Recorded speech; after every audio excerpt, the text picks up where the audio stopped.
I was obviously heading towards perimenopause, but unaware. And then my weight was creeping up. But with the menopause, there are things you can no longer do. You don't want to run, you don't want to get hot. But at least with weight training, you can just rein things in a little bit. You can take rests, but still have an effective workout. And I learned to just adapt all of my training around what was happening to me at that moment. If I was having a bad day, I would still go to the gym. I might do half the weight I normally do. I have been absolutely 100% committed to my training. I want to be an inspiration. I want to say, look, you can have 2 new hips, you can have a hand arthritis, but you know what? You can still get strong.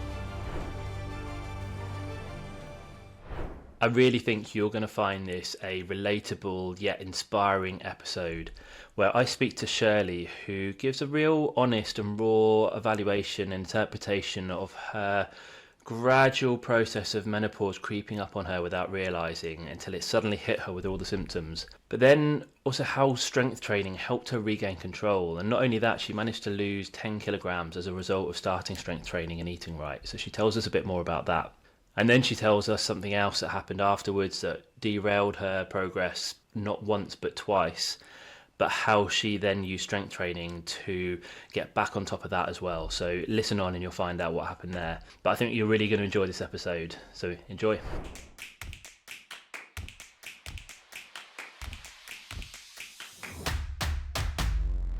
And welcome, Shirley, to the Never Told to Live podcast. So, Shirley, I think it was 2021, you helped me with a series I did called Lifter for Life, and you shared your story with us back then. And that was via the blog, so we didn't actually chat, it was just questions were sent through. Yeah. I can't even remember how I found you, but it's amazing, isn't it, how it happened? But I really was inspired by your story, and I've just read it back through again to remind myself. And it seems very much like you had sort of 3 main stages in terms of your experience with exercise over the years. And I thought Yeah. what we'd do is go back to the beginning, but explore those kind of 3 phases and how your mindset has had to change around Yeah. exercise and how you progress and how you approach it. So I'd love to hear more about your and very early stages with exercises and what you were into at that time. Well, if we want to go really early, I really was not sporty. I had a lot of pressure on me because my sister, who was 6 years older than me, who ended up being a PE teacher, I think you know where this is going. She went to my school. She was really sporty. She excelled at most things, everything. Then I turned up 6 years later. Didn't like anything. Didn't want to. I never got picked for teams because I was disinterested. Um, it was just never my thing. I didn't ever go down that path. I think my first time I actually lifted weights was with my brother. That was in my early 20s. That resulted in me having the worst, I then found out was DOMS. And I couldn't walk up a couple of steps at work. It was so bad. Obviously, he didn't know what he was doing, really. I didn't know what I was doing. And then I kind of joined the gym, but it was never with any real interest, if you like. I'd never been overweight. I didn't have any health problems. So I kind of didn't have that normal, if you like, female draw to exercise of aesthetics, if you like. I was happy. And it was only sort of a little bit later, I guess. Let's go to like when I was like 24, and I joined a gym with my partner at the time, and I really got into this bodybuilding world. I mean, it was a very small spit and sawdust gym. I started training properly. Probably, if I look back now, it probably wasn't great, but we were training with proper weights. Like there was things tied together with string, tape. It's a crazy place. But there were some really amazing athletes in there. It was a time when bodybuilding was huge in the early 90s. We were going to shows, there were packs, talking Wembley here, Wembley Arena and places like that. So I really, really got this vibe about this whole bodybuilding thing. And then I started to, they were doing a in-house show. which I won, and I got a trophy for that. That was my very early stages, and then that kind of like sowed the seed, if you like, for me to start to really think about training. But then I got pregnant, um, so I carried on training throughout to a point, um, until I couldn't, and I was back in the gym when she was 6 weeks. Crazy now, I think looking back, I probably wouldn't have done this, but back in the gym at 6 weeks. I did my first show when she was, my next show, should I say. I think she was about 9 or 12, between 9 or 12 months, something like that. Because I remember she was in my friend's arms, you know. Um, and then I went on to do some more shows, and but it was like, um, it wasn't glamorous like it is today. You know, like now they all get their nails done and their hair and the tan, and it costs thousands for these sparkly bikinis and everything like that. It was not like that at all. You often shared changing rooms with the guys. You did your own tan, hair, everything. You that was all down to you. But in a way, because it was like that, everyone was on a much more even keel, and it was basically was down to how much you trained and how good you got your diet and stuff like that. Um, I had a particular show where I got really, really ill afterwards because it was a freezing cold outside, snowing, and they didn't have any heat in, but they decided to still run it. And we were on the stage for like 2 hours off and on, and we all got really poorly after. And that's when I thought, I'm kind of done, you know. Then I went into the whole, I was obviously wanted to carry on. I got to a certain point. So, and that's when I qualified the first time round as a fitness instructor, did my RSA to music, stuff like that. And this was my next hurrah, if you like. Um, so yeah, so I was what, 20, 26. It was a perfect job around my child. I could, drop her to school, go and teach. It was all about step aerobics then. Some weeks I would teach 16 classes. Yeah, and we were doing like aerobathons all the time for charity, 3 hour stints. Uh, Bums and Tums, weighted body bars came in. They were like, oh my goodness, they changed our life. They were amazing. Um, because you could actually sort of they were quite heavy, like between 16 and 20 kilos, some of them, and they could be transported in like a wheelie bin. Like one of the guys would bring them in, and it meant that women, because it was all women in the LBT class, could use these. But it was brilliant. It was like, wow, this is amazing. So it's like bringing the gym into the studio. It was great. So that's when it first kind of started getting better. Yeah, and I did that for, I think I was about 13 years. Um, by then, my marriage had broke up. My daughter had grown up. I was in a situation I needed to sort of step up and get a proper job. So it kind of all went by the by. And just pausing there for a second, I imagine when you're teaching that many classes per week, you don't have a lot of time for your own goals and your own specific training No, program. absolutely no. I mean, you had the occasional workout in the gym, occasionally. So you weren't really doing resistance training in the same way. Yes, you're using the weight to bars, but and with the classes, but they're not quite the same as lifting heavy or. It's all on your toes, step, step, step, and then you do your bums and tums, and maybe the odd aerobics class thrown in. So there was a lot of cardio. You know, I mean, I was super fit. You know, I wouldn't have said I was particularly strong, strong enough to do what I had to do. And we would do the occasional gym workout. The gym interest came about halfway through that time because what happened was it was when they first started saying to the fitness instructors, I mean, I don't even think they legally do it now, but that we'd like you to start doing the PT, if you've got time, you know. So I started picking up a few clients, and that's kind of like when things started to change. So I did but I only had my fitness instructor qualification at that time. So I was still a little bit green about the whole thing. A lot of it I learned from. I think I had. What's his name? Matt Roberts. I had his book, and I was like, "This, I gotta learn how to do weight training," you know. I think he was the only one around I could think of at the time. But that's what, so about halfway through, we were only, I mean, you're talking 5 sessions a week, and then I was obviously getting in there when I could, doing the basics. That was fine. Came out of the industry. I had to go and get a proper job. I was still had my toe in the door. I was still teaching classes where I could.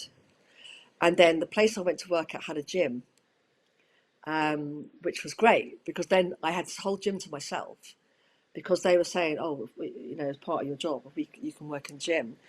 And this is when it all started happening again. Now I've got this other job, but actually I can still do the gym stuff. So that was great. I could train it all the time then. So I started training properly because every time I was there, when it was quiet, I was just having a workout, you know. Um, but again, it wasn't the lifting. It wasn't. It wasn't like you said. I didn't have goals. This was all about earning money and having a job. And what stage of life were you? What, how old around this time? I was mid to late 30s by this point. Okay. Yeah. I think as well, this is the second part, which is quite interesting, is that when I said to you that I didn't exercise wasn't really a thing when I think in my early years because I aesthetically I didn't have that draw to it. And this was what was going on probably a little bit in my 30s as well. I'd been doing this job for a long, long time. You know, I was always lean. I was obviously fit, and even though I wasn't doing as much, I was still able to maintain myself. So I think the next change that came along um, really was 15 years ago. So 40, I was 44. Unbeknownst to me then, I have no knowledge of menopause. I didn't understand it. Again, it had nothing to do with me. Why would I know about it? That's who I was then. I'm completely different now. I want to know everything now. Um, but I was obviously heading towards perimenopause, but unaware. Um, new partner. My daughter had moved out. We moved to Bournemouth.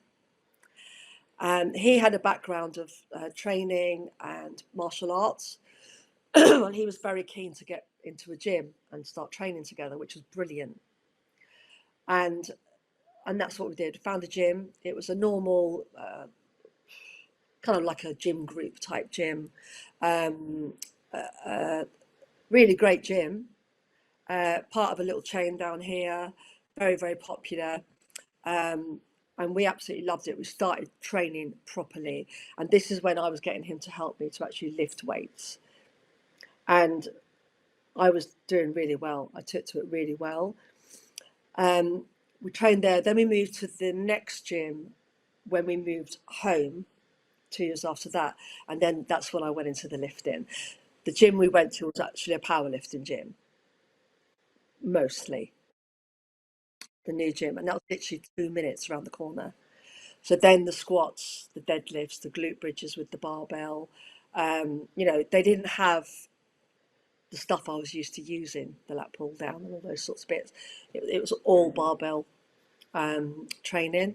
So was it the environment in the new gym that prompted you to get back into sort of the lifting again? I think because it was small and you didn't really, there was no option to go in there and do nothing. If you go to another gym, you can sit around the bench, you know, and people would chat and stuff like that. You know, you see it all the time, even now, you know. But everyone who went there trained. You know, it was like, and there was loads of really excellent trainers and, you know, loads of information, and you could really learn. I had a coach there for a short time, you know, and I still use his coaching tips and techniques now. When just things I say, I think, oh, I can. That's his voice in my head. Only because he literally like would drum something into you to make sure you did something right. And I could spend a whole hour with him just working on my deadlift because that bit was sticking up and that bit wasn't quite right, and so it massively helped me. And then what happened was, this time went on. I got lean again. You know, my strength was going up. I look back now, I'm not quite there yet. I think um, I think the consistent training. We were going every night. pretty much, and occasionally on a Saturday morning. Um, the consistent training, the weight I was lifting, uh, glute bridges, my deadlifts. I mean, the weight was like flying up. I think it might not sound a lot to some people, but to me, I was heading up towards 100k on a deadlift. I don't remember getting there, but then it started to be about the numbers. Then I wanted to go heavier and heavier. It started that had never kicked in before. I didn't care about that. I did now. So that was all great. And then I was adding in quite a lot of cardio. I was doing because I live near the beach, so and we've got like zigzags. I don't know if you've been to Bournemouth. Yeah, I used to work down there. Yeah, they're Oh, there you go. You know it well then. So yeah, they were killer. Those zigzags were running up. Yeah, we're literally set back in Manor Road. We're set back, and then there's a you go up to the cliff top. You go down the zigzag. Yeah, and you got it goes down. You've got little benches and stuff. And I used to run down and then sprint up and crazy cardio, but it wasn't making me feel very good. Um, and then my weight was creeping up, and the cardio was making me feel rubbish. I was really fatigued, and my weight was creeping up, and I was still doing the same training, and I didn't know what was going on with me. I was getting palpitations, all these weird things going on, and I'm thinking, oh my God, should I be lifting heavy weights because I've got all these, because obviously the first thing everyone questions is activity, but uh, I, through my own research and trying to go down the rabbit hole of Google is terrible because there's all sorts of rubbish on there. But I did manage to start to. I read a book, the first edition. I've just started to read the second one now, called Estrogen Matters. They've just brought out. They've just brought out a new updated version.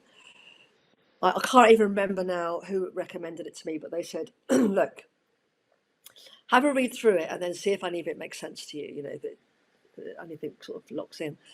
And I did start to realise that I was going through menopause, and these were all likely symptoms.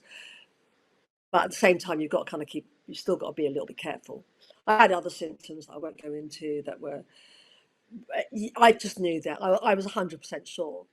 It didn't really affect my training so much, but I had to stop the cardio. It was making me feel terrible, and I realise now, from what I understand, is that you know when your body goes into menopause, you're in a very highly stressed state.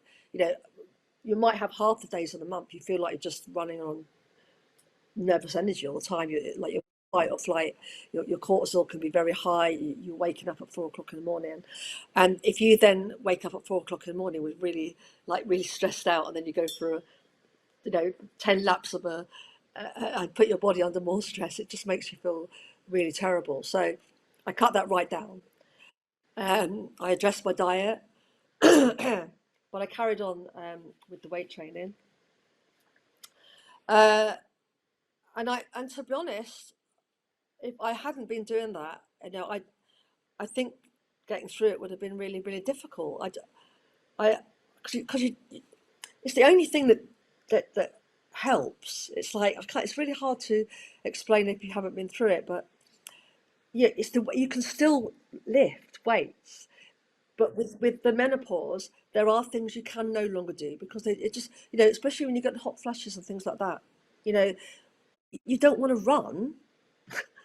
You don't want to get hot. It's like you're trying to avoid these things, but at least with weight training, you can just like rein things in a little bit. You can take rests, but still have an effective workout. You can do that. Even if you've got to like stop mid set because you're having a bit of a moment. What does it matter? Then you finish your set when you're ready. And I learned to just adapt all of my training around what was happening to me at that moment or that day. If I was having a bad day, I could sometimes be up at 3 in the morning till the alarm would go off and I'd still awake.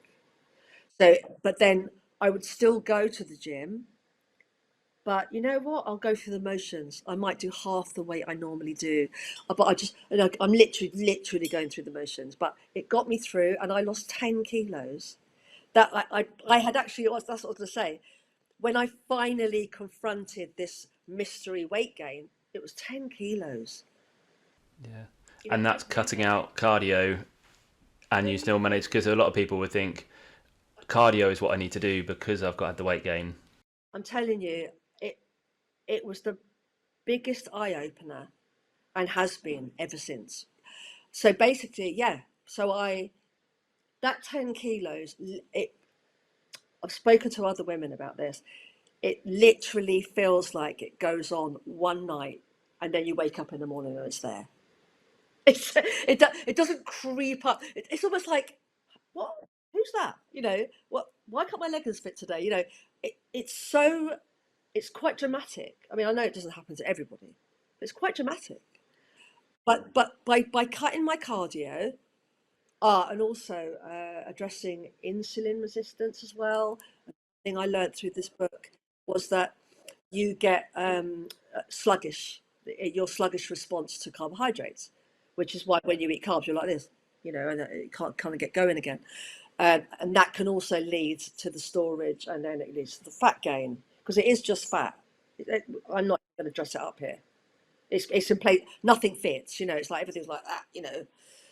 But so then I was like, okay, well, what I'll do then is I'll just rein in the carbs, maybe choose better options. You know, go for the whole grains, cut down have one slice of bread instead of two. Go on to basmati rice. Look at having pineapple to help my digestion. All these little things I picked up along the way. Cut the cardio. I was literally doing 30 minutes, if that, walking, incline walk on a treadmill, walk outside for. I wasn't worried about how many steps I did so much, and lifting the weights. And I lost 10 kilos. Took me about, I would say, 8 months, something like that. Like 8 to 10 months. It just was coming off and coming off and coming off and coming off, and almost like, yeah, because I got the balance, and also I was a little bit kinder to myself, and I just didn't understand the whole stress thing, and then um um I think when I so let's go back just briefly. So when I said at the beginning, I didn't have the aesthetic appeal. I didn't feel I needed to exercise.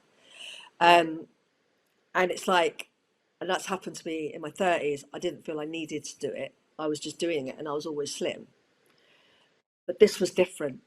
This was the first time I've had this challenge ever. This was properly like, wow, that's a lot. I don't know what to do, you know, and I didn't know what to do. And I see people every day now who say, I don't know what to do. I literally don't know what to do. And I say, I understand, you know, I'm going through it again now. I'm in my fifth month of having to do it again after what I've been through the last couple of years. So, but I'm okay about that. But this time was different. I just, I was literally at a loss. I didn't know where to turn with it. And really it happened kind of by accident, you know, if you like, just by trying different things. Um, but if I hadn't done that, when I went back into coaching, I wouldn't know how to help other people. Yeah, and that's why I look at things, you know, if I can find a way um, around something, then I can help someone else who needs to find that way as well, you know. And that's what I base my coaching on, really. And just wanted to come back to something you sort of mentioned there of giving yourself permission to adapt and modify your workout plan on days where you didn't feel like you had the energy, or you hadn't slept, Yeah. or you might have had aches and pains. And just because I think that's so important, that often people are all or nothing, and if they can't do the program at the intensity they plan to do it, they drop off because they might as well not do it. Oh, it is the biggest reason why people lose clients. It's the bit, you know, as an ex-client, you know, I've been a client, I've got a coach now. You know, I had a coach then, you know, on and off. Um, and he was, it was either my way or the highway. and there's and there is that hot, and this is what I said to you about before we came on. I said about that people don't tell you the truth, and I want people to tell me the truth, and I feel with why I've learned, and I do think I've kind of grown into this, I guess, but it's it if you show up on a day when you feel like hell, right? If you walk in that door, right, and you just sit on a bike for 10 minutes, get yourself, right, I'm here now, I'm here. Have a little chat to yourself. Listen to a podcast, one that will hopefully motivate you. Yeah. And you think, you're there. And then you know what? Look at your program. And I mean, I've done this today. Actually, this is a perfect example. I looked at my program. It was one of my easiest programs. I said, I want something short because I'm not going to have a lot of time because I need to get home to prepare to speak to Chris. Right. It's fine. It's one of my shortest parts of my program. Slotted it in for today. Do you know what? I wasn't feeling it. I was not feeling it. I had a lot on my mind, you know, and I just thought, oh, shall I just go home? Shall I just go home? But then I thought, no, because then I'll be really disappointed in myself. I'm doing really well. I'm in month 5. Come on, let's do this. What shall I do? What shall I do to make it easy for myself, right? So do you know what I did? Normally I check what weights I did last time. Okay, so I click back. Right, so I'll start. I didn't do that. I went on every single exercise. I only did 3 sets, not 4. I went every single one, a nice manageable weight, a few extra reps, and I just went through the motions, super, super slow.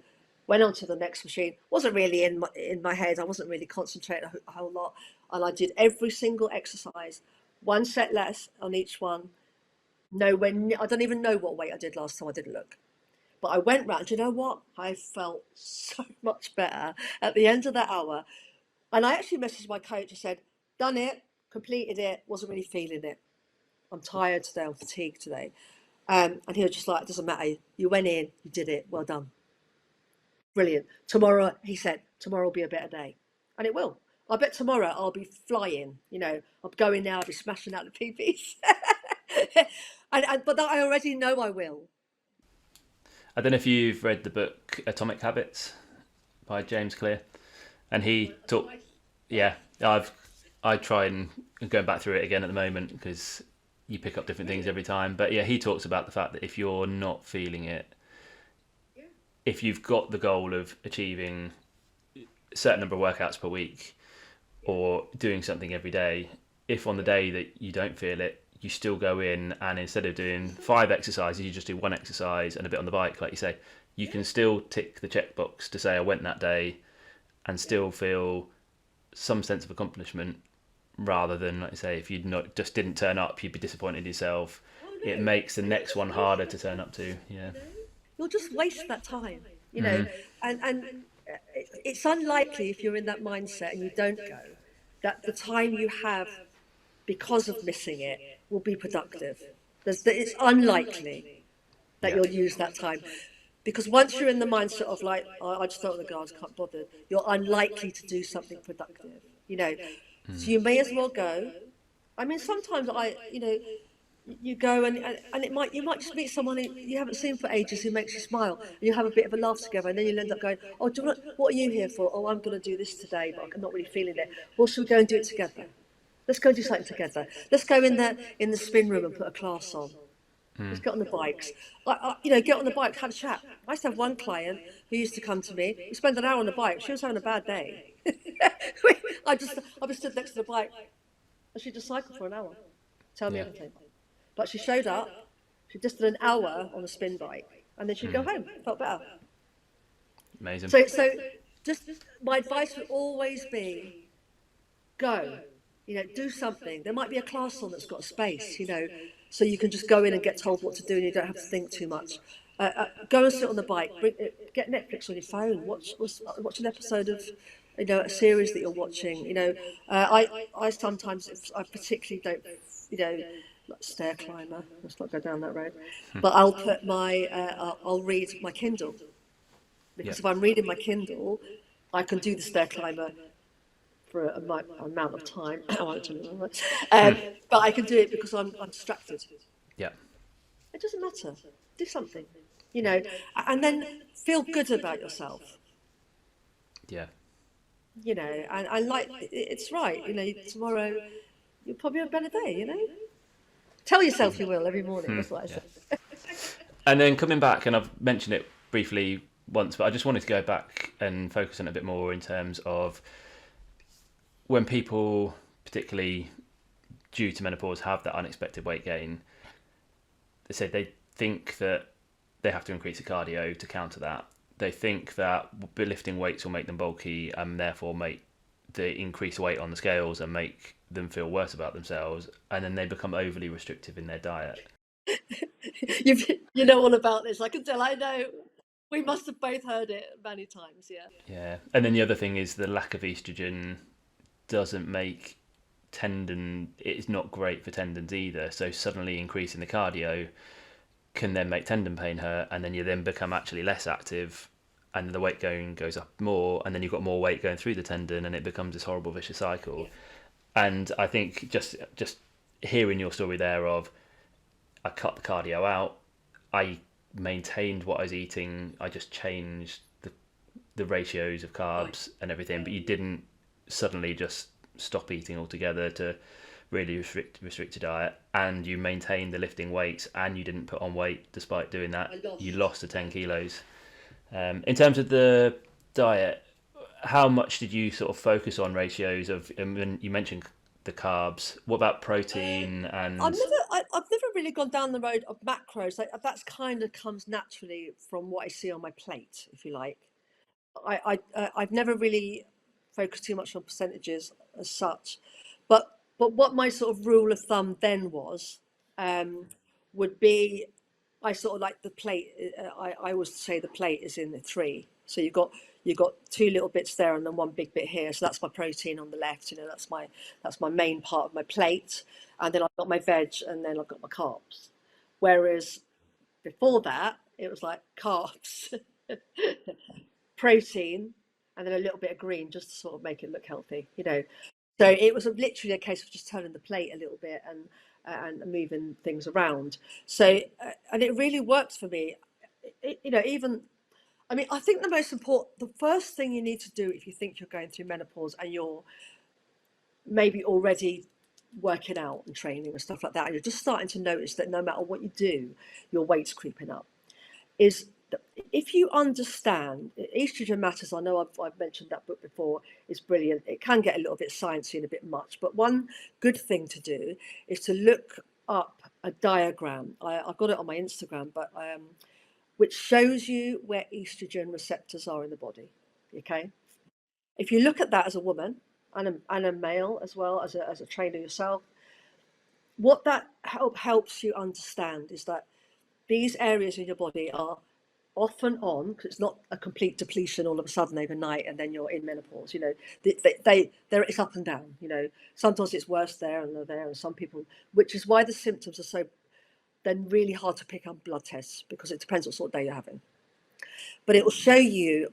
So when you get a symptom and you look at that area of your body, you can go, okay. I found out you have receptors in your ears. So women in their late 40s often get diagnosed with they need hearing aids in this ear, whatever. They go on HRT, their hearing comes back. That was a new one on me. So going back to what you were asking me, I think so. The main focus on your food is to. I think it works out at roughly 60% protein and then 20-20. I think that's a perfect. If you can pretty much hit your macros at that when you're going towards and through menopause, that will work very well for you. You're not always going to stick to it. It's going to be quite hard sometimes. You know, don't restrict yourself. If you really want a cinnamon swirl and a large latte with vanilla syrup, have it, but only have the one time. You know, because that's not going to make you feel good. And I think another thing I would say is that going back to the aesthetics thing with women, the reason that women immediately increase their cardio is because it's worked before. If you were going to Spain in 6 weeks, right? What would you do? Go running every day. If you were going, or you go to, I'm going to go to 4 aerobics classes next week, and you would drop weight. You would drop weight. It works in your 20s and 30s. Cardio hits the spot. I'm going to cycle every day, like fasted cardio first thing in the morning. It works, but it doesn't work when you're going through menopause because your body doesn't like it. It's too stressful. You know, it literally is. I'll tell you how I described it. You've literally got to go, right, hang on a minute. I've got to draw a line over everything I did before that worked. And now I have to deal with this new version of me. This is me. I'm 10 kilos overweight. I haven't ever been here before. This is completely new. I have all these other symptoms. I'm not feeling great. I'm more fatigued nowadays. I don't sleep as well as I used to. It's a new person. And you have to sort of tread a little bit carefully here. And you have to go, well, hang on a minute. How am I going to help you? You know, and it was lit with me. It was very much having to find out for myself, like getting that balance of what worked for me and what being really aware of my feelings about myself as well. What made me feel not nice, like I said to you, the early morning runs were not making me feel good. I think one day I came home actually threw up because I just felt so stressed. Weird, um, looking back now. But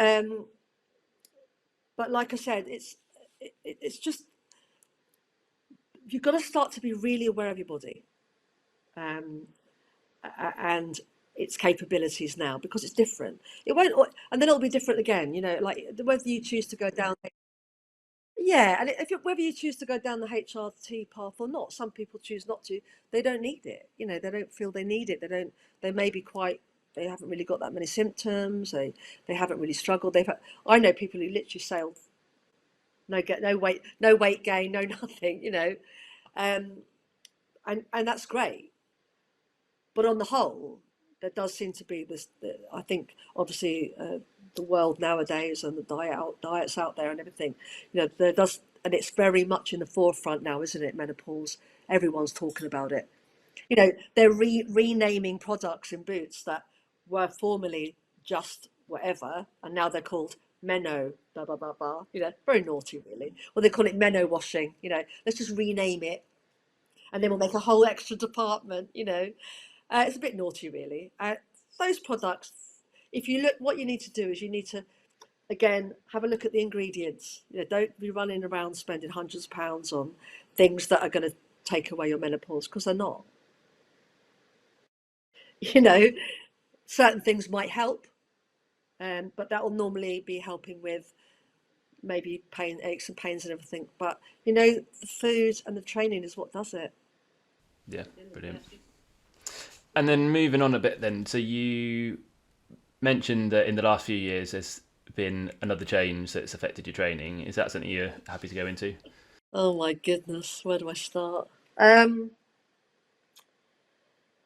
ah, what the really positive thing, Chris, that came out of my menopause was that it made me aware of what happens to women and how bad I felt. And I thought, I need to go back into coaching, uh, you know, because I've come through this now and I know I really want to help people massively. It was almost like I had a calling. That's all I can describe it, really. Um, I had a good job. Um, it wasn't about that. I knew I had to do it. So I I was working full time by then, and so I signed up for my level 2 and 3. My level 2 was an absolute nightmare because it was. I decided to do it online so I could do it around work. But the online courses where you have to film them in the gym. And of course, I was training at a bodybuilder's gym, a powerlifting gym, the one I was saying about. So of course, they've got none of the equipment you need to do your videos. We got round it in the end. My tutor was amazing. So I was studying every morning. I was awake at 5:30 every morning. I would do my studying. It took me 2 years. I did a nutrition course. I did my level 2, and then I went on to do my level 3, which I was able to find a local course I could do at weekends, which is amazing. So I did that for 16 weeks. Qualified on the 23rd of December 2019. You know what's coming next? Um, super, super excited. Like, this is it. I'm throw the towel in, walk away from my office job. This is going to be amazing. And then uh, I'm glad I didn't do it then, actually, because obviously things would have got a little bit tricky around here. But uh, yeah, we had lockdown, um, so I had to carry on working all the way. You can imagine how frustrating that was. Not only so we ordered a load of, we had quite a bit of equipment here anyway, so um, we were sort of on my lunch hour and stuff like that. We were doing training and stuff like that. I was walking twice a day. Like I go out in the morning and work and training at lunchtime and then walk again. So I was going peer to peer, about 3.5 miles, whatever. So walking was really, really, I really got into my walking, loved it. Um, During lockdown, I just randomly, I was on the beach, I think. I was one of like 4 people on Bournemouth Beach. Obviously we're each on a different bit, like waving at each other. But I was down on the beach one day. I had a day off, just scrolling through Indeed, and this job for a personal trainer, and it was almost like fate, and I had a phone number to phone. I phoned them up, spoke to a guy on the phone. He was lovely, and he said, "Look, if you're okay about meeting me, I'd like to see you. We don't know when this lockdown's going to end, obviously, but if you're happy to meet up." I was like, "Yeah, absolutely," which we did, and that was me done. I was like, right, well, as soon as we know when lockdown's getting lifted, you can start the next day. And I was just like, oh my God, this needs to happen, super excited. Um, and then it gave me such a burst of energy, like, because then I'm starting to plan and I'm thinking, oh my God, if I'm going to teach classes again, what do you do? Because of course you've got to remember, when I taught classes before, you turned up with your little stereo and then you opened your box of CDs. Before that it was tapes. I know I'm just giving away my age here, but and he was like, oh yeah, you just need to have Spotify and Bluetooth. And I looked at him as if he was some sort of alien. This is only 4 years ago. What's wrong with me? But I just didn't need that stuff anymore. It wasn't part of my life. But yeah, he was. So I was setting up on my Spotify and I was trying to work out um, and it was amazing. And I started to train and coach there. And that was I must have still been working there when me and you contacted you, because um, the photo that we used was me deadlifting in that gym, the black and white picture. Um, oh, it was amazing. It was like it, I've honestly never been happier. That day I stopped working and doing that job, the office job, was just best day ever. Super, super excited. Business picked up really quickly. I was doing some proper training because obviously I had 2 gyms to train in. That's another thing I've got to say. How lucky am I that I actually work in a gym? I know that everybody can't get to gyms.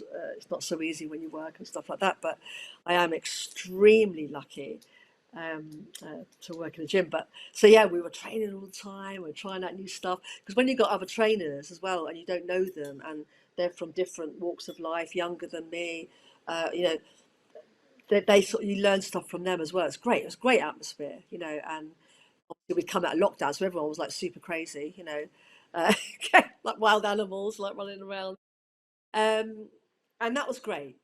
Then, of course, we had another lockdown, and I got poached by another gym. Uh, it's funny. I was kind of, there was some stuff going on, a little bit of politics. There's nothing that would interest you, but that made me say, okay, yeah, I will move on. I will move on. I managed to keep my clients with me anyway. That didn't make any difference. We actually continued. I don't know what you did during lockdown, but I I don't drive anymore. I go everywhere by bus now because it's just so easy and very cheap. And but I had to find a way of like coaching these people. You know, like what am I going to do? You know, and of course I love walking, don't I? So I got myself a big bag, and I got myself some boxing gloves, pads, and the bungees. You know, the bungees with the handles, different thickness and all that. Booty bands, and I just loaded this bag up, stuck it on my shoulder with a yoga mat, and off I went. We went down to Boscombe Pier.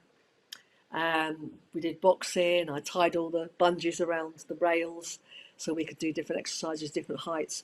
And then Christchurch, we did in the bandstand. We were in the bandstand, tied them all around the, you know. So it's like adapt. So this is what I've always been like. Okay, hang on a minute. I've got to think outside the box. How am I going to do this? This is what I'm up against. This is what we need to do. So we just trained outside. And then I was due to start at Snap on the 5th of January. And this was going to be my last. I wanted this to be my last move because it was a new gym. It'd only been open a month. I mean, this is a brilliant, brilliant opportunity. You know, get in at the beginning, be a part of the original team. That doesn't happen very often to get to do that, you know. It was a biggie. And lockdown again. Do you remember? I kept on coaching. We were just outside. I tell you, some days it was 0 degrees, and I was the only one on the bus, and it was freezing. And boxing gloves were welcome over your normal gloves. You know, we were like boxing, trying to keep warm, and then you know, I mean, it still had our woolly hats on, and we had our hoods up on our coat with the fur around the edges. You know, and we're just boxing, and then we're on the ground doing some push-ups and stuff like that. You know, and they have still turned up. If they're going to turn up, I'm turning up. You know, um, I had a great year. You know that 2021. Oh, that was just it was just a brilliant place to be. Still is, obviously, but and you know I was busy. I was doing stuff and everything like that, and I'd qualified. I'd got my Pilates qualification by this point. Um, and I just started getting little niggle in my right hip, which got progressively into a much bigger niggle. Um, uh, it was really bad when I was trying to teach any sort of Pilates moves because of the repetitive, small. You know, with Pilates, there's a lot of this sort of like pulse almost type movement. It really couldn't cope with that at all. So it was a case of like, I'm going to have to stop teaching this stuff, you know, because when I did, I would limp afterwards for quite some time. Because obviously, again, we're back to that. I don't understand this. I've never had an injury or a problem before. So where do I start? So I did what I now know, what everybody else does, is you start spending money. Chiropractors, physios, you know, your doctor can't really tell what it is. Let's get you this done. Let's get you that done. You're going round and round in circles. And in this time, months are going past and you're getting worse. You know, chiropractor made it worse, physio made it worse.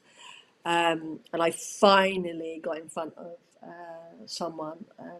I paid in the end because I couldn't wait any longer because I was really limping by then and had a walking stick. And I was still coaching and I was teaching, but not. I was teaching body pump, but I wasn't participating because with my past, I was able to. I my training from years and years back, I can verbally coach very very well, um, verbally cue if you like, because I did exercise to music, that type of thing. So it's second nature to me that I can cue. Um, so I didn't. I stopped demonstrating and stuff like that, and I just used the member and what have you. And then I was told, and I know where I was. I remember the day. It was like this. It was hot. It was sunny, and I think up to that point I was quite under the impression that it would be fixable really quickly. Like maybe they could sew it up, or that's how naive I was at the time. You know, and I'm not saying it's a bad thing. I was naive because why would I know anything about it? I've never been through it before. Same as menopause. So, and he sat there, he pulled the x-ray up on the big screen and said, "Can you see what I'm looking at here, the difference?" And I couldn't, at first it didn't really make sense to me. And then I realised that one side there was no gap. And he said, "You're bone on bone, which is why you're in so much pain. You need a hip replacement." And it was just like, I'm not old enough. That's the first thing I thought. My mum had hers done in her 80s. You know, I thought, hang on a minute, that doesn't make sense. What? You don't have them done now. You're like, that doesn't make sense. I'm fit, healthy, I'm not obese. All these things you hear about with people who end up having these things done. They have all this like poor diet, ultra processed foods, and smoke 20 Marlboro a day, and I'm like that. It's really confusing. And then that all went a bit crazy, uh, waiting for dates and just living with chronic pain is not a great place to be. I was on a lot of painkillers, anti-inflammatories. That was the first time in many years that my training really suffered. Um, and this is where I think, again, from a coaching point of view, and I'm sure you work with people who live with pain every day as well, you then have to, um, it's, sometimes the will is there. You just want to be yourself. You just want to do what you're able to do, and you just can't. It's crazy things you don't realize when you've got chronic pain in your hip. I have to start using the lift at the gym to go up one floor. I'm meeting my clients up there. I can't walk upstairs. You realize things like you don't realize how important your hips are when it comes to doing work on a bench. You can't roll down and holding a dumbbell anymore because it's so painful. And even if you can very slowly roll down and someone hands you the dumbbell, you can't roll back up again because it's really painful. So it's like, so okay, I can't do that. Trying to hold yourself, like put yourself into a lat pull down and stand up out of the seat to put the bar back, that's really painful. And suddenly your world gets really small, you're training. um that was my first time round as well. um I don't want to sort of dwell too much on that. It's a long time ago now, but it was incredibly challenging, and it got really dark. you know I'm not even going to say that's not true, because it is true. At times it was a very dark time. It's like, I think a lot of it is you're just in pain all the time. Everything slows down. You have to think about everything. I'm a big walker. That has to stop, and it's very, very challenging. So then I had the new hip done. I had it on St Patrick's Day on a Friday, which is quite nice. How It had long some amazing. after the diagnosis did you have to wait for that? The diagnosis. Or how long between the diagnosis and actually having the hip I done? was diagnosed with osteoarthritis, severe bone on bone stage, in July to, hang on, where am I? What year am I in? 2022. I had, I went on the waiting list, and I was finally called in on a cancellation on the 17th of March, 2023.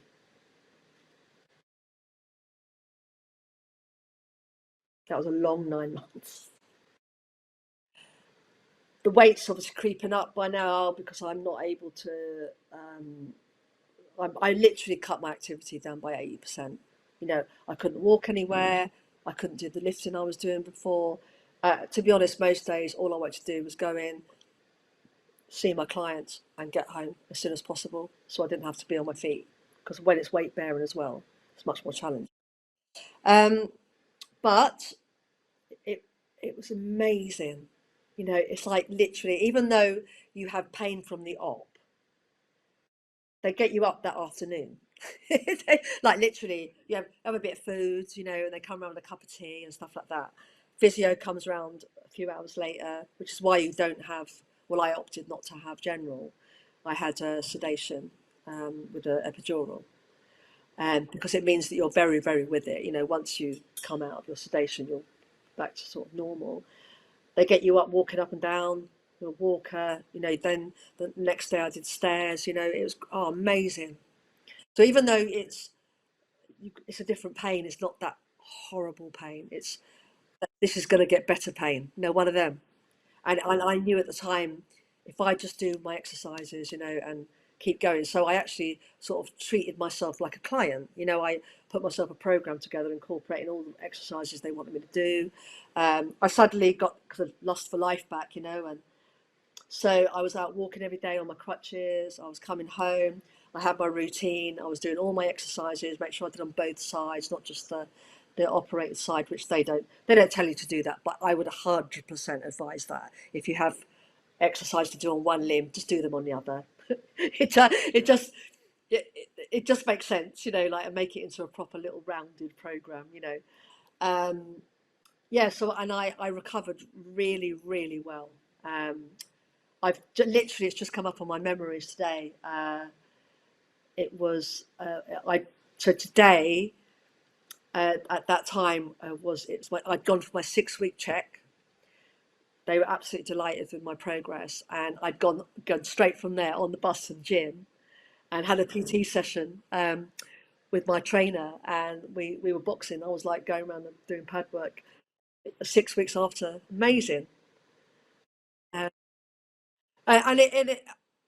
sort of leaving aside what happened next, I all I can say is, even though that first 7 to 10 days, it just feels so weird, you know, go do exactly what they tell you to do.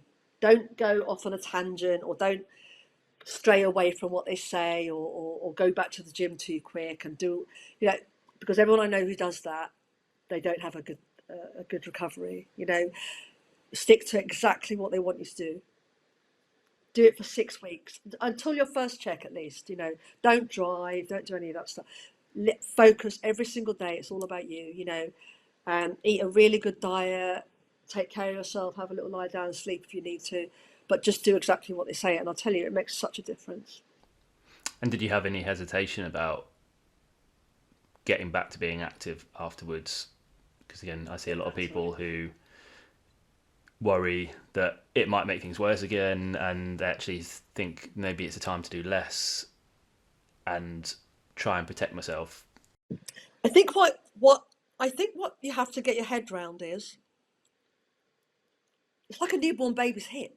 It's brand new, and you have to treat it as such. So what I realise is now, so this is all stuff I've learned, along the way. I haven't been told this by a surgeon or anyone like that, but is, you have to have respect for that new joint. It's brand new. It's not going to break. Not going to hurt you anymore. But you have to respect it. So hip, yeah. You know what? Build up your adductors and your abductors. Work on your core. Make sure you're doing like little knee raises to build up your hip flexors. Everything around that joint, take care of it. And support it as much as you can. Because my surgeon said, if you do that, you won't need another one. That will last you a lifetime, your rest of your lifetime. It's the people who just go, I've had a hip replacement, I can't do anything anymore now. That's not true. You couldn't do anything before, but now you've actually been given your life back. And it's a fresh start. It's a new start. And you've got to jump at the chance. And yes, you are going to get niggles and things are going to feel a bit funny, but it's a different part. It's not real you, is it? It's like, and you have to sort of go, well, that feels a bit weird. But I mean, I had an impingement, that lasted 6 months. I don't know how, don't know where, don't know what it looked like. It's gone now. But I was just like, what's going on in there? So I've had to work around that a little bit. Leg pressures were a bit tricky, because I couldn't, that leg wouldn't come all the way in, and it was like, oh, that's a bit, makes you sort of jump like that. That's gone now. So I just think I think you have to. I understand now. Literally, you're looking at a year, realistic, but for you to start to, for that, to get used to it, but you do need to understand that it is brand new. It's not going to hurt you anymore. You may get muscle stiffness and a little bit of tightness, but it's muscle. The bones are fine. The horrible bones are gone. You've got titanium now, you know. You're going to set off alarms. And where did the resistance training come back in, or when, and how did that look like when you did? So first time round, uh, so yeah, 6 weeks I went back. I actually got a trainer, one of the guys I work with actually, because only because um, I didn't. If I did feel a little bit funny or something didn't feel quite right, I felt it would help to have someone there. You know, just someone to. If I sort of go, well, that doesn't really quite feel right, and then he could say, well, okay, let's just try this, or let's try doing it a slightly different way, rather than me. Because if I felt that if I just went ahead myself and tried to go back to what I was doing a long time before when I wasn't in pain, that if I felt something wasn't right, I wouldn't do it, and I would just go, oh, I'm not going to do that, and then I wouldn't. That if that kept happening, you know how that works. You know, and then you stop and you start thinking, I won't bother training. He massively helped me. You know, we had 6 weeks together. Like I said, we did so I could move around. You know, like, that was a mobility thing. I started doing a proper mobility program to sort of get used to getting back down on the floor again. They're things that go out the window. You know, uh, it no longer is second nature. You just get on the floor and do something, and now you have to go, oh, hang on a minute, I've got to think about this, you know, because I haven't done this for a while. You know, weird, isn't it? You do something all your whole life. Definitely, I say it's a skill that people lose, is the ability to get down on and off the floor, and then they're scared to practice it because they're scared they're going to get stuck on the floor. They avoid it, and then because you've avoided it, it's then becomes more and more of an issue. And half the time, that if people have a fall, often the fall's not the issue; it's being stuck on the floor, and then maybe having to wait 9 hours for an ambulance before you can get back up again. And actually, it's something that's worth practicing. Absolutely worth practicing, and this is what I started doing. I did a mobility program that I followed. It was getting on and off the floor, uh, you know, doing just mobility for everywhere, just doing stuff that I hadn't been able to do. That massively helped. And then we started training again. We got a good program going. I was back in the game. I was back in the game. I got really, really strong again. Um, it came back like super quick. I had gained quite a bit of weight. Probably not like I had before as much, but I had definitely, my ratio had massively changed because my activity had probably dropped 80% if I'm realistic with you, you know. Um, so I went back, and also what happened at that point as well, I started, because I was feeling really good, I took over some more classes, you know, I started teaching spin, which I absolutely love. Funny, I never wanted to do that, but I just felt it'd be great for my hip. I don't know. Um, yeah, fantastic. I was back in the game, really. And I feel a book coming on because you've referred to it as a first time round. So I got to about, I had it done in July. I reckon November, little niggle in my other hip. And you know, I kept it quiet because in my head, I was trying to like, it's nothing. It won't be the same thing because when they did the X-ray, that hip was fine, you know. And I was trying to convince myself I knew. It was a much worse experience, actually. I'm in the that's being investigated at the moment. That's another story, but it was. I think because it was so quick, um, it was a terrible, terrible shame, you know. Um, but I got myself some really funky walking sticks, and I thought, you know what, I'm not going to wait this time. I'm just going to start using it. You know, that was a little bit of advice I took from someone who knew what they were doing, who said, look, don't try, just limp around. You know, it's just no good for the rest of your body. You know, you're better off now. Just start now, so at least you can keep some sort of stability. You know, so yeah, I was known, you know, around the gym. My stick would be hanging up and all the equipment. I was training. Um, I kept going. I kept going this time. I think. I think because I'd gone back and got so far and started doing really well, I had good habits in place. Again, I wasn't naive this time. Listen, I knew what was coming. I knew how bad it was going to get, you know. So it was a case of, and I know that if I stop training or carry on training, it's still going to be the same outcome. So you know what I'm going to do this time? I'm going to carry on training. Um, and then we get to the point that I was talking to you about. My hands started to get painful. Um, I couldn't do push-ups anymore. I couldn't bend. I can't now. I've just had them x-rayed. I've got osteoarthritis in both hands now. I need a new thumb on my right hand.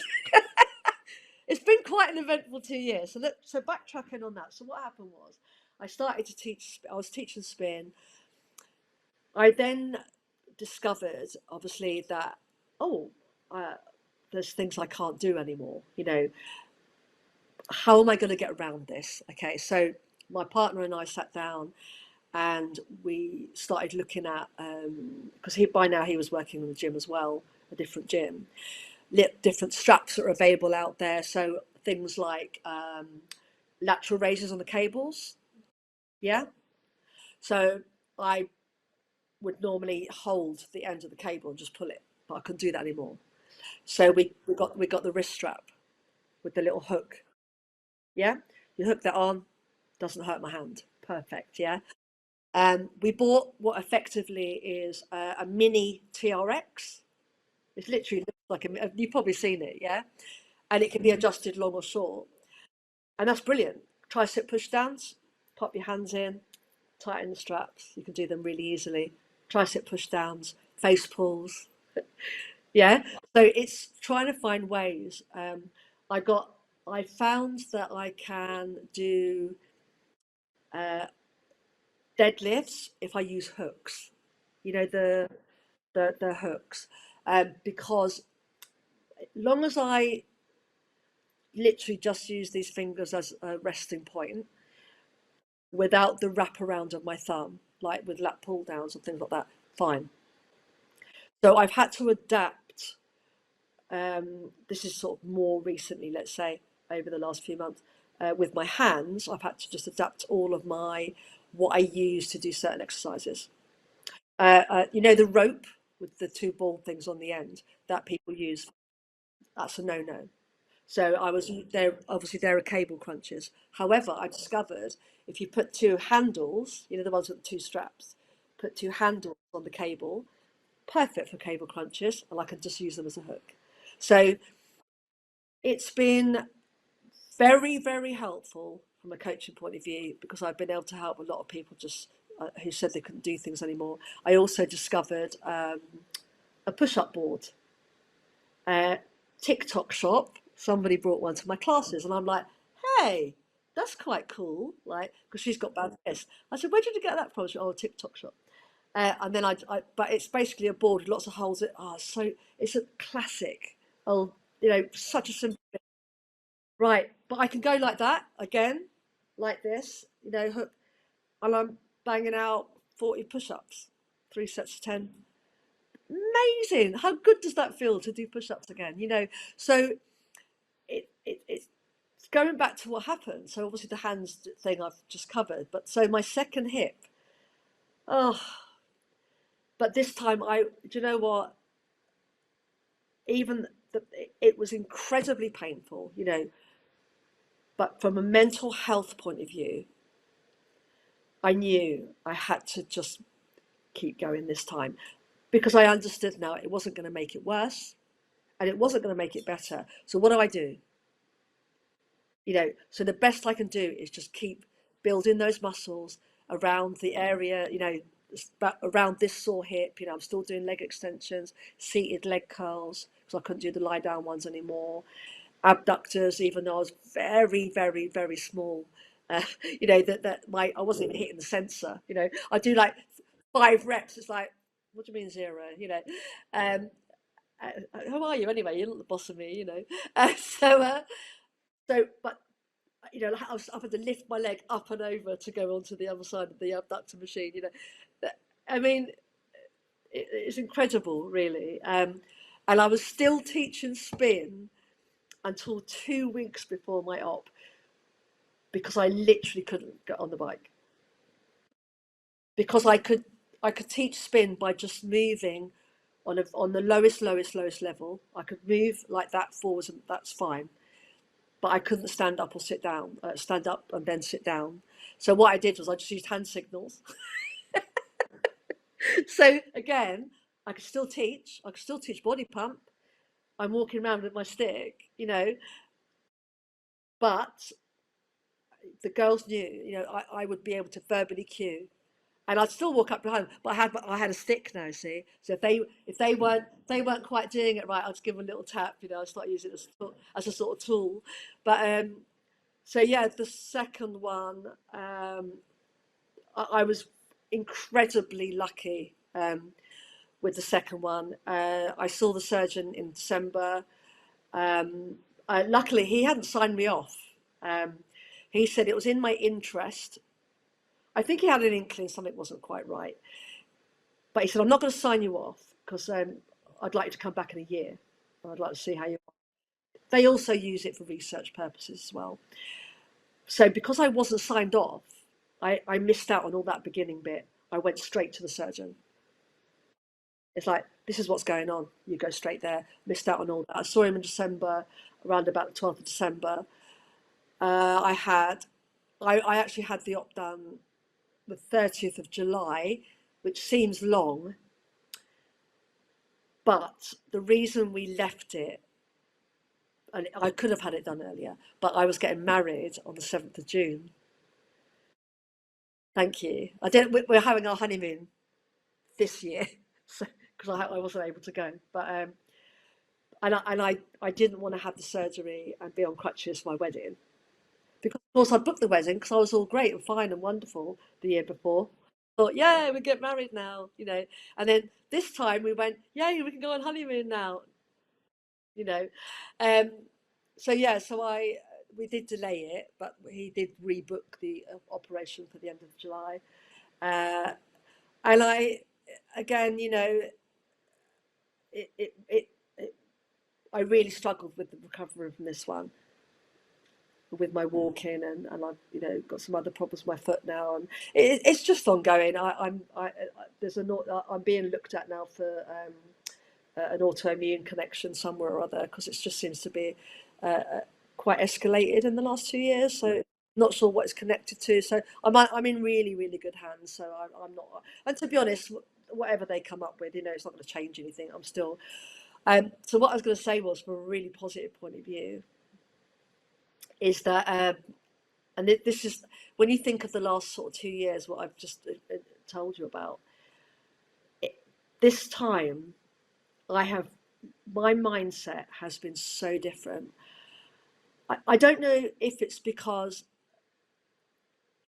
when you don't know when that rug's going to get pulled out, you know. But now that I've lost a couple of rugs on my travels.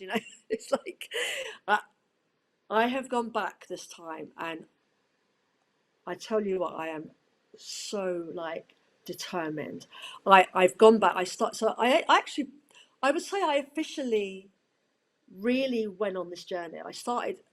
It happened at Christmas, and I said, right, this is it. I want to get back to who I used to be. I want to be. I want to deadlift again. I don't know if I'm gonna be able to. I haven't done it for nearly 3 years, but these are all the things I want to do. I went all guns blazing in January. I have been absolutely 100% committed to my training.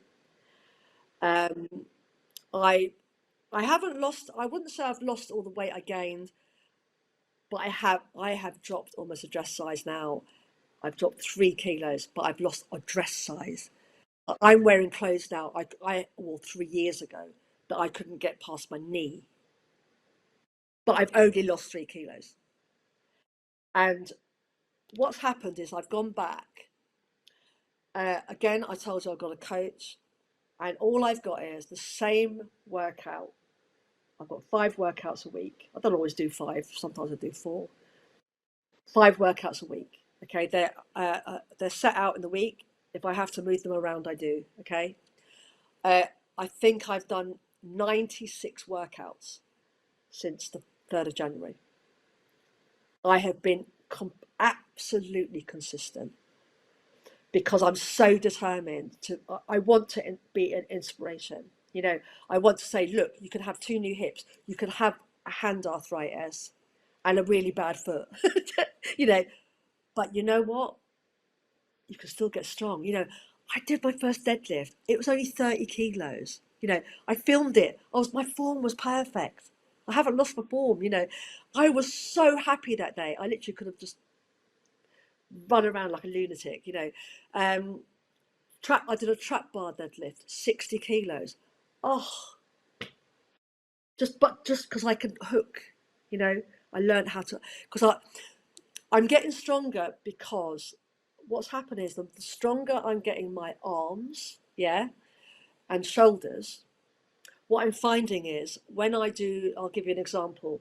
If I do a low row with the V bar, in the last few weeks, definitely, because I'm in that sort of lovely, you know, that 16 weeks time when you really start to notice change, you know, that you're always trying to come with your clients, you're like, come on, just get to 16 weeks, just get to 16 weeks, you know, it's that sweet spot, come on, just get there. And I know I'm at that point now where I suddenly do it and I think I'm not just pulling with my hands anymore. That power is coming from here and here and here, you know, I can feel the difference. So what's happening is when I'm finished training, my hands aren't hurting suddenly because I'm engaging actual muscles. They're all back, you know. So when I'm doing certain exercises now, my hands don't hurt. I didn't know that. I didn't know that that happened because this is probably the most consistent and the best I've been at training for years. And I know it's because of what I've been through. It's just made me more determined. I've gone the completely opposite way to what some people do. It makes such a difference. Oh, I'm telling you, it's like, you know what? I've got delts again, you know? I, I can see deltoids, you know? I'm starting to see my muscles coming through. And, you know, I'm 58, I'm 59 in September, you know? And I'm seeing delts and I'm seeing my triceps coming back up through my skin again. And, and I'm like, I did my PB for probably 4 years. I did 88, 88, 89 kilos on the leg press, you know, and I did 20 reps because I just kept going. I thought, okay, this is quite cool, you know. Right. Um, my confidence, my confidence in the gym when I'm training now, you know, I'm sort of going, people hear me growling in the corner, you know, like, and I don't care. I'm just, all I go, yes, come on, you know, uh, because I'm really happy. If I hit that next weight, I'm really happy, you know, and it's everything about what you do. You know, a lot of the stuff that you do as well is lovely. Like your program, I've been using your program. You know, your for older people. I use that as a guideline. When I put programs together for anyone who's like that guy who's 86, I took quite a lot from that program. I thought, oh, I wonder how much of this you could do. But so I wrote it out for him anyway, based on what you said. And it's kind of like giving me a little goal for him that one day he'll be able to do it, whether he will, you know. But it's a brilliant, brilliant program, by the way. So well done with that as well. Um, but I think what it is, it's just it's believing in the process. I hadn't done the process properly. I know that now.